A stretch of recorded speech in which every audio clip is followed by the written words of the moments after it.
Hi, everybody, and welcome to number uh, we're on week number 7. So we're getting pretty close to spring break and about the midpoint of class. So that's good, right? We're heading into the home stretch. So some of you are probably have not taken the test yet. Some of you are working on the test while I speak, and I wish you the best with that. I hope it goes well.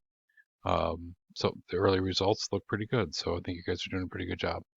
Okay, so this week we're going to talk. Last week we talked about Chapter 8, and we wrapped up working capital management and kind of a more shorter term view of financing.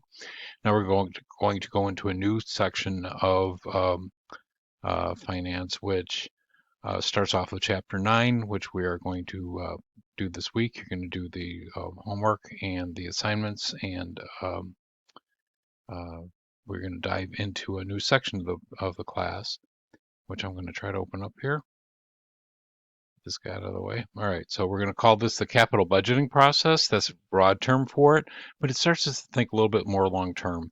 And to do that, we need to think about the time value of money as the first section of this. We're going to talk about several different aspects of capital budgeting process, but you have to really kind of solidly understand the time value of money to be able to do any of the future things.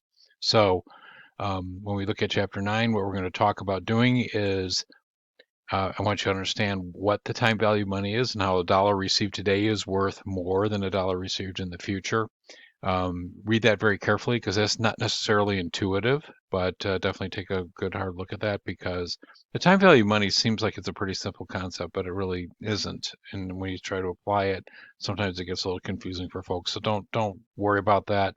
Just kind of go back and think about what are the fundamentals that create these situations. Okay. The second objective we're going to look at is recognize that the future value is based on the number of periods over which the funds are to be compounded. So compounding at a particular given interest rate has a pretty dramatic effect on that. You can understand that from 2 points of view. If you invest money into a interest-bearing instrument of some type, it's compounding matters because it'll actually grow your funds faster.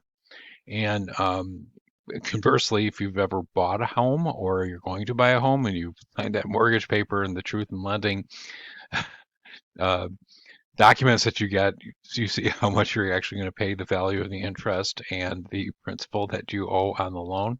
Same principle being applied from a different perspective, obviously.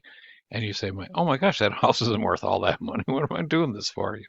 Anyway, don't worry about that. When you get to that point, just remember what you're doing and don't worry about the form that you're getting that says that you owe millions of dollars on a home that you're borrowing money on. So don't worry about that. All right. So objective. It is a little disconcerting, I got to say, the first time you see it. Um, and learning objective number 3 is recognize that the present value is based on the current value of the funds to be received. You're going to find out how to do that. That's a very important aspect of evaluating projects as well. And we talk about how companies actually use financing from a management perspective. So that's a good thing for you guys to take a look at.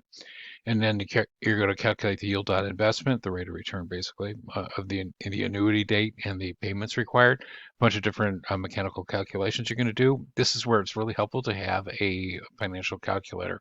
So for this section of the class, a financial calculator or being able to use Excel well, because all the Excel has all these things in the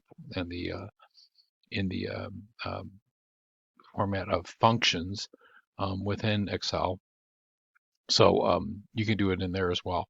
But either way, it saves you a lot of time. You can look these things up in tables, but it's much easier to do it in a calculator or using Excel. And then recall that compounding or discounting may take place on a less than annual basis. A little bit of a tricky thing because most of the examples you see are based on an annualized basis of compounding, and obviously that's not how things work. For example, your bank account that accrues interest is compounded on a daily basis. So you have to kind of take a good hard look at that and see what effect that has on the formulas because it does.